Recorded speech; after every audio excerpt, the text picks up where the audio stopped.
देखेंगे कि जियोडेटिक सर्वे कैसे करते हैं। तो सबसे पहले हमें डिफरेंस मालूम होना चाहिए कि जियोडेटिक सर्वे और प्लेन सर्वे के बीच में डिफरेंस क्या है। तो उसके लिए हम पहले तो देखेंगे कि अगर हमारे पास छोटा सा प्लॉट है यानी कि प्लेन सरफेस है तो उसका जो हम सर्वे करते हो तो वो प्लेन सर्वे करते हैं। अगर वो कोई हमें बड़ा सा मैप बनाना है यानी कि कोई स्टेट का मैप बनाना है या फिर कोई डिस्ट्रिक्ट का मैप बनाना है या फिर कोई कंट्री का मैप बनाना है तो हम उसके लिए जियोडेटिक सर्वे यूज़ करेंगे। क्योंकि जियोडेटिक सर्वे जो है उसके अंदर हम है वो अर्थ का कर्वेचर भी ध्यान में लेते हैं ताकि जो है वो करेक्शन हम कर सकें। प्लेन टेबल के अंदर हम फ्लैट ग्राउंड लेते हैं, प्लेन है उसके ऊपर सर्वे करते हैं। लेकिन जियोडेटिक सर्वे अगर आपको करना है, आप मेरे पीछे देख सकते हैं बहुत ही दूरी बहुत ही बड़ा एरिया है। तो पीछे आप मेरे माउंटेन भी देख सकते हैं। अगर मुझे ऐसा एरिया यहाँ से पूरा का पूरा सर्वे करना है तो मुझे जो है पृथ्वी का जो कर्वेचर है उसको भी ध्यान में लेना पड़ेगा। तो वो कर्वेचर भी ध्यान में लेके अगर हम कोई सर्वे करते हैं तो उसे हम बोलेंगे जियोडेटिक सर्वे। सबसे पहले तो हम plane surveying and geodetic surveying के बीच का जो डिफरेंस है वो हम समझेंगे। तो अभी तक जो हम नॉर्मल सर्वे करते हैं उसे हम प्लेन सर्वेइंग बोलते हैं, क्योंकि उसके अंदर जो है वो हम एज्यूम करते हैं कि अर्थ की सरफेस है वो फ्लैट है, यानी कि अर्थ इज़ फ्लैट, ऐसा हम एज्यूम करके जो सर्वेइंग करते हैं वो प्लेन टेबल सर्वेइंग के अंदर आता है। लेकिन जब हम बड़ा सर्वे करते हैं तब हमें अर्थ का कर्वेचर भी ध्यान में लेना पड़ता है। तो जब हम कोई भी सरफेस का कर्वेचर भी उसका जो ध्यान में लेते हैं, उसकी जियोमेट्री भी सरफेस की, तो वो जो सर्वेइंग करते हैं हम, तो उसे हम जियोडेटिक सर्वे बोलेंगे। तो सबसे पहले तो हम प्लेन सर्वेइंग के बारे में ब्रीफिंग करते हैं। तो आप यहाँ पे देख सकते हैं कि थोड़ी सी छोटा सा एक एरिया है अर्थ के सरफेस के ऊपर, ABCD उसका नाम दिया है। तो ये जो है अभी आप इसको फ्लैट अर्थ के रूप में लेके इसका जो है वो मेज़रमेंट कर सकते हैं, क्योंकि एरिया छोटा है तो अर्थ का कर्वेचर है वो ऑलमोस्ट इनफाइनाइट जितना ही होगा। तो यहाँ पे अर्थ का जो कर्वेचर है उसको ध्यान में लेने की ज़रूरत नहीं है।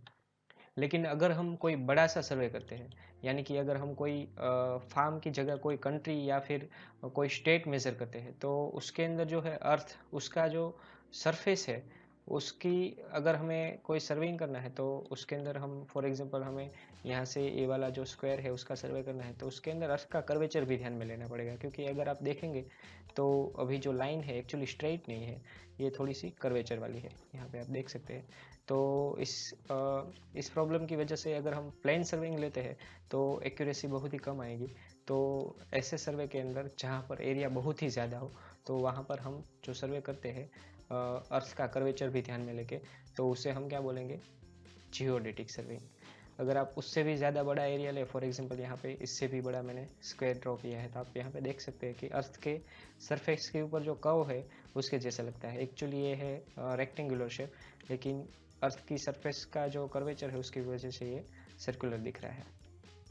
ओके, तो जियोडेटिक सर्वे जो है वो हम अलग अलग मेथड से कर सकते हैं, लेकिन मोस्ट पॉपुलर मेथड जो है वो ट्राइंगुलेशन मेथड है। यानी कि जो हमारी सरफेस है जिसका हमें मेज़रमेंट करना है उसको हम क्या करेंगे, ट्राइंगल के अंदर डिवाइड करके उसका मेज़रमेंट करेंगे। तो ट्राइंगल है तो वो भी हम नॉर्मल ट्राइंगल नहीं ले सकते, क्योंकि अर्थ की सरफेस जो है वो थोड़ी सी कर्वेचर वाली है, तो उसके अंदर जो ट्राइंगल है वो भी थोड़ा सा कर्वेचर वाला होगा। तो अगर हम यहाँ पे देखें तो अर्थ के ऊपर रीडिंग ले रहे हैं तो इसका जो सरफेस है इमेजिनरी सरफेस के, इसके अंदर ही हमें बाउंड्री एक डिफाइन कर दी है, इसके अंदर ही हमें सर्विंग करना है, तो वो हमारा हो जाएगा कैलेस्टियल स्फीयर। और जो ये ट्राइंगल है वो हमारा हो जाएगा स्फेरिकल ट्राइंगल। ये नॉर्मल ट्राइंगल नहीं है, क्योंकि ये कर्वेचर के ऊपर ट्राइंगल है, तो ये हमारा जो ट्राइंगल है वो होगा हमारा स्फेरिकल ट्राइंगल। अब स्फेरिकल ट्राइंगल क्या है और प्लेन ट्राइंगल क्या है, उसके बीच का डिफरेंस क्या है, उसके लिए यहाँ पर मेरे पास दो चीज़ें हैं। एक प्लेन सरफेस है, यानी कि अगर हम प्लेन सर्विंग करते हैं तो अर्थ की जो सरफेस है उसको हम प्लेन ले लेते हैं। लेकिन अगर हम कोई बड़ी सरफेस यानी कि बड़ा एरिया का जो सर्वे करते हो तो उसके अंदर हमें अर्थ का जो कर्वेचर है वो भी ध्यान में लेना पड़ता है। तो यहाँ पर मैंने जो पोटैटो है उसको कोई स्फेरिकल यानी कि कैलेस्टियल स्फीयर है ऐसा मैंने एज्यूम किया है। और अगर इसके अंदर हम ट्राइंगल बनाते हैं तो वो एकदम ही कर्वेचर वाला दिखेगा, और इसके अंदर अगर हम ट्राइंगल बनाते हैं तो वो हमें सीधी लाइन में दिखेगा। तो वो अभी हम देखते हैं कि स्फेरिकल ट्राइंगल और प्लेन टेबल का जो प्लेन सर्विंग का जो ट्राइंगल है वो कैसा दिखता है। प्लेन सर्विंग को कंपेयर करने के लिए यहाँ पर हमने एक प्लेन पेपर लिया है, और जियोडेटिक सर्वे के लिए अगर हमारे पास कोई कर्वेचर सरफेस है तो उसके लिए हमने यहाँ पर एक पोटैटो लिया है, क्योंकि वो थोड़ा सा सर्कुलर शेप में है इसलिए। तो अब स्फेरिकल ट्राइंगल क्या है, तो वो नॉर्मल ट्राइंगल से कैसे अलग है वो समझने के लिए हम दोनों के ऊपर 3 कट लगाएंगे ताकि एक ट्राइंगल जो है वो क्रिएट कर सके। तो पोटैटो के ऊपर हम नाइफ से 3 कट करेंगे और एक ट्राइंगल बनाएंगे, और पेज के ऊपर जो है वो एक ट्राइंगल बनाएंगे।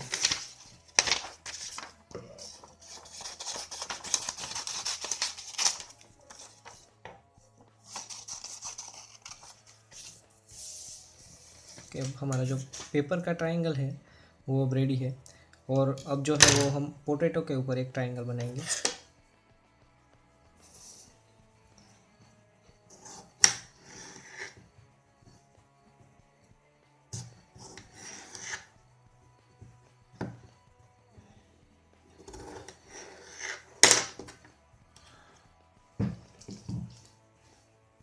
दोनों के ऊपर जो है वो एक ट्राइंगल रेडी है। ये एक स्फीयर के ऊपर का हमने ट्राइंगल का प्रोजेक्शन है, एक प्लेन टेबल के ऊपर। अगर प्लेन ट्राइंगल है उसको हम साइड में से देखेंगे तो एक प्लेन सिंपल से एक लाइन दिखेंगे। अगर हम स्फीरिकल ट्राइंगल है उसको अगर हम साइड में से देखते हैं तो उसको एक जो है वो कर्वेचर शेप दिखता है। तो इसीलिए जब हम जियोडेटिक सर्वे करते हैं तो वो जो सरफेस है जिसके ऊपर हम सर्वे कर रहे हैं उसका जो कोई जियोमेट्री की प्रॉपर्टी है उसको भी हम ध्यान में लेते हैं। तो अगर हम अर्थ के ऊपर सरफेस के ऊपर अगर हम कोई सर्वे कर रहे हैं तो अर्थ की सरफेस की जो रेडियस है यानी कि जो 6300 किलोमीटर की रेडियस है उसको भी हम काउंट में लेंगे ताकि जो एक्चुअल सर्वेइंग की लाइन है उसकी हमें रीडिंग मिले। अगर हम ऊपर से लेते हैं तो ये लाइन की जो लेंथ है उससे ज़्यादा ये कर्वेचर की जो लेंथ है वो होगी। तो इसलिए हमें जो है जब हम बड़े सर्वे करते हैं तो उसके लिए हमें कर्वेचर में ध्यान में लेना पड़ता है। अब हम plane surveying and geodetic surveying के बीच का जो मेन डिफरेंस है वो देखते हैं। प्लेन सर्वेइंग है उसके अंदर जो कर्वेचर है अर्थ की उसको हम इग्नोर करते हैं, और जियोडेटिक सरफेस है उसके अंदर हम इंक्लूड करते हैं, यानी कि जो अर्थ का कर्वेचर है उसको हम ध्यान में लेते हैं। नेक्स्ट जो है प्लेन सर्वेइंग के अंदर हम एज्यूम करते हैं कि अर्थ जो है वो फ्लैट है यानी कि 2 डायमेंशनल है, उस तरीके से हम प्लेन सर्वेइंग करते हैं। और जो जियोडेटिक सर्वे है इसके अंदर हम अर्थ को स्फेरिकल फॉर्म में लेते हैं यानी कि 3 डायमेंशनल फॉर्म में लेते हैं। प्लेन सर्वेइंग जो है उसके अंदर हम अगर हमें सर्वे करना है तो वो छोटा एरिया होना चाहिए, क्योंकि बड़ा एरिया लेने जाएंगे तो उसके अंदर एरर बढ़ सकती है। तो इसके लिए प्लेन सर्वेइंग की जो लिमिट है स्मॉल एरिया की वो 260 किलोमीटर स्क्वायर है, और जो जियोडेटिक सर्वेइंग है वो स्टार्ट होता है 260 किलोमीटर स्क्वायर जो है उससे बड़ा एरिया है अगर, तो उसके अंदर हम जियोडेटिक सर्वे करेंगे। प्लेन सर्विंग जो है उसकी एक्यूरेसी कम है क्योंकि उसके अंदर जो अर्थ की सरफेस की कर्वेचर है उसको हम ध्यान में नहीं लेते, लेकिन जियोडेटिक सर्वे के अंदर हम लेते हैं तो उसकी एक्यूरेसी बढ़ जाती है। फिर जो प्लेन सर्विंग है उसको लोकली यानी इंडिविजुअल ऑर्गेनाइजेशन करती है क्योंकि वो छोटा सा सर्वे होता है। जियोडेटिक सर्वे के अंदर बाउंड्रीज और बॉर्डर बहुत सारी होती है, तो इसके लिए गवर्नमेंट का इन्वॉल्वमेंट चाहिए। तो ऐसे जो सर्वे है वो मोस्ट ऑफली स्टेट या फिर गवर्नमेंट ही करती है। और इस जो ये टॉपिक है जियोडेटिक सर्वेइंग का, इसके अंदर जो है हम मेनली 3 बुक्स यूज़ करेंगे जियोडेटिक सर्वेइंग के लिए। फर्स्ट जो है हमारे पास यहाँ पे आरागोर की बुक है। ओके, आरागोर की बुक के अंदर ट्राइंगुलेशन का जो चैप्टर है बहुत ही अच्छा दिया गया है जो हम एडवांस सर्वेइंग के अंदर यूज़ करते हैं। आप इसको कोई ऑनलाइन जो बुक स्टॉल है उसके अंदर से भी परचेस कर सकते हैं। नेक्स्ट जो हमारी बुक है वो सर्वेइंग एंड लेवलिंग है बाय आर सुब्रमण्यम। ओके, ये भी अच्छी बुक है। इसके अंदर जो जियोडेटिक सर्वेइंग का चैप्टर है बहुत ही अच्छा दिया गया है। थर्ड जो बुक है हमारी वो है KR अरोरा। ओके, ये सर्वेइंग की ही बुक है और पार्ट 3 है। इसके अंदर जो ट्राइंगुलेशन का चैप्टर है जो जियोडेटिक सर्वे के अंदर हम पढ़ते हैं वो भी बहुत ही अच्छा दिया गया है। तो इस चैप्टर के अंदर मेनली हम ये 3 बुक्स जो है वो रिफ़र करेंगे। जियोडेटिक सर्वे है उसके अंदर जो हम सर्वे करते हैं उसको हम ट्रायंगल के अंदर डिवाइड कर देते हैं ताकि इजीली जो है वो हम सर्वे कंडक्ट कर सकें, क्योंकि ट्रायंगल की जो सारी की सारी प्रॉपर्टीज़ है वो हमें मैथमेटिकली मालूम है। तो फॉर एग्जांपल हमें कोई एरिया ऐसा मेज़र करना है, तो ऐसा एरिया मेज़र करने के लिए हम क्या करेंगे, इसको मेज़र करने के लिए इसको ट्रायंगल के अंदर जो है वो डिवाइड कर देंगे ताकि हम इसको ईजिली मेज़र कर सकें।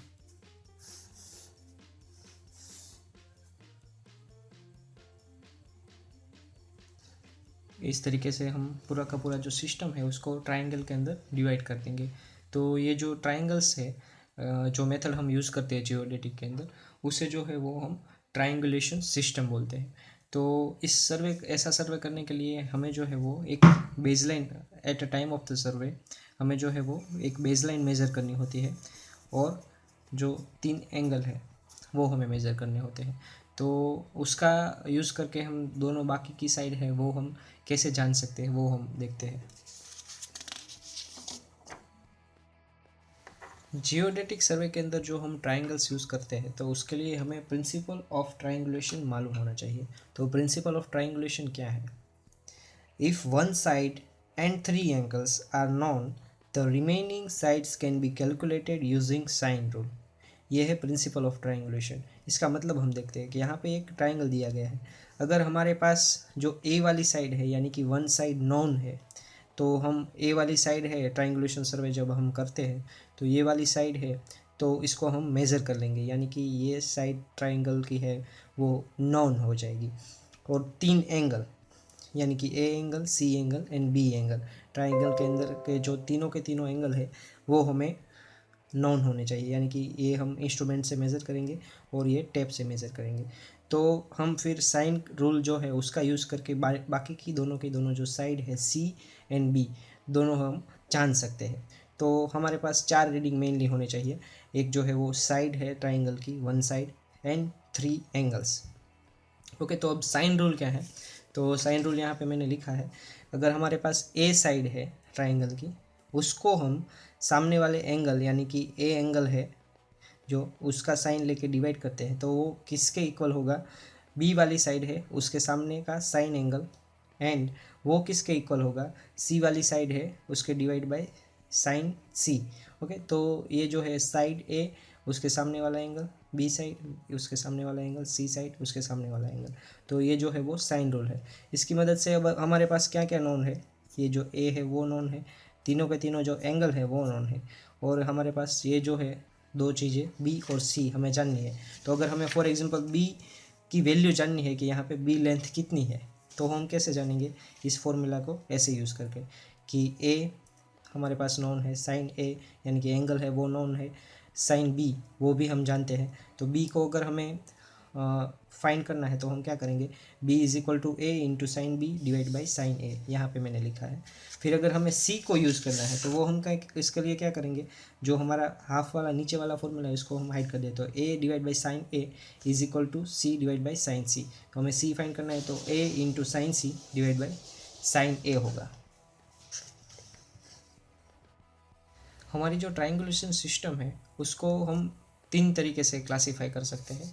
फर्स्ट वन है हमारी first order triangulation system, second one है हमारी second order triangulation system, and third है थर्ड ऑर्डर ट्राइंगुलेशन सिस्टम।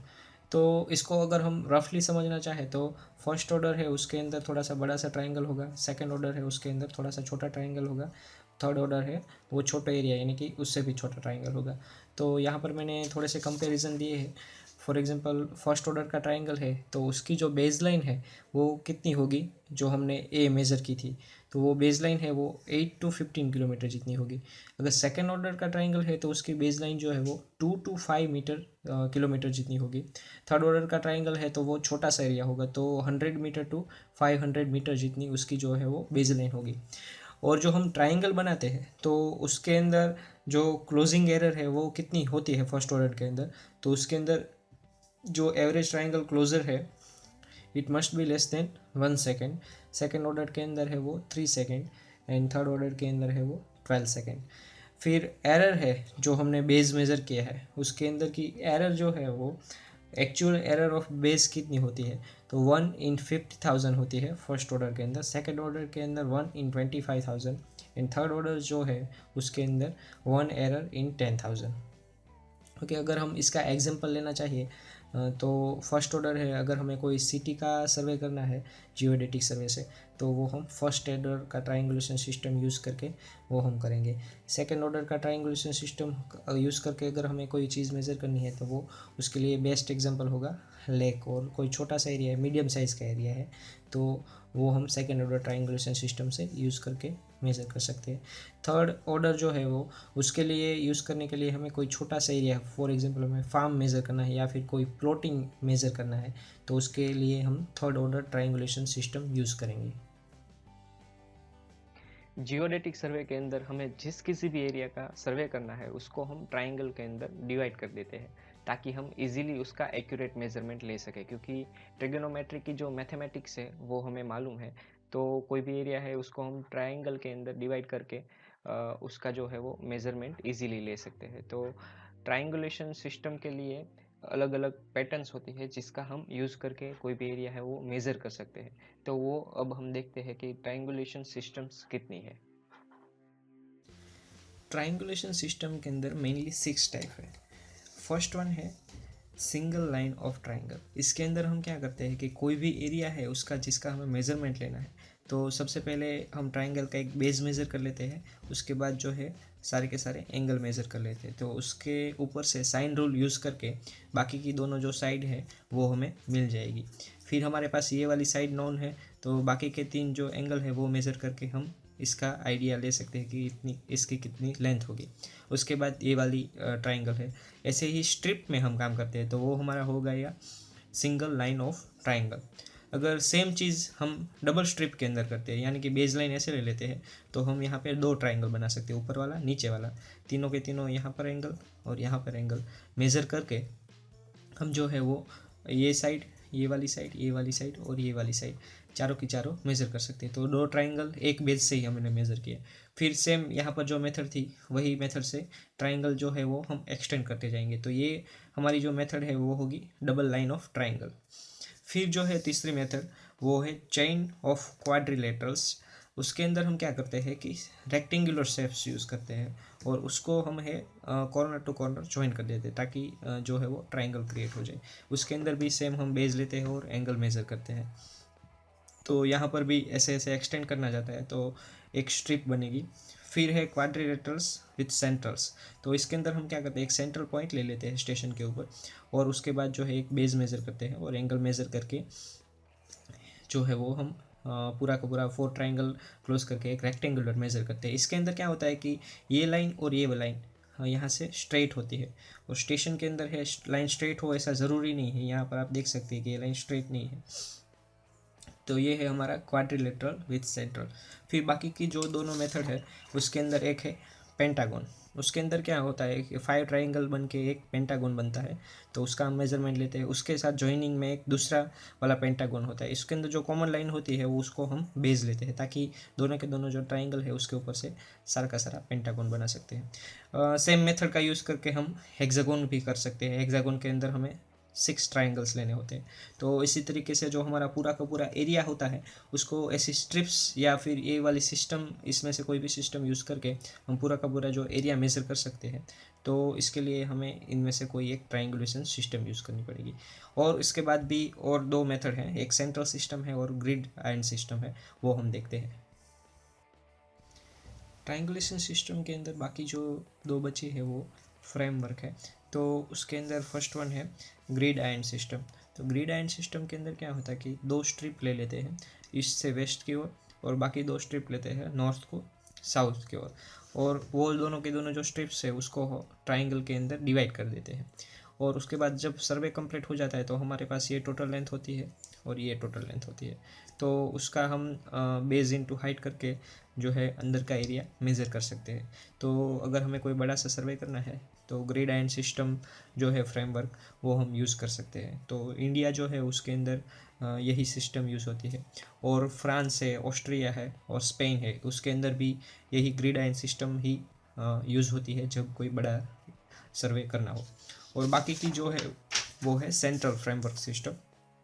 उसके अंदर क्या होता है कि एक ट्राइंगल होता है उसको एक मेज़र कर लेते हैं, फिर उसके बाद उसके पास वाला ट्राइंगल एक बनाते हैं उसको मेज़र करते हैं, फिर उसके बाद पास वाला, ऐसे ऐसे करके जो है वो सर्कुलर सिस्टम करके पूरा का पूरा जो एरिया है वो मेज़र करते हैं। तो ये है सेंट्रल सिस्टम। ये छोटे एरिया है तो उसके अंदर बहुत ही यूज़फुल है और क्विकली हो जाता है। जो सेंट्रल सिस्टम है वो मोस्टली यूके यूनाइटेड किंगडम है उनके द्वारा एडॉप्ट की गई है।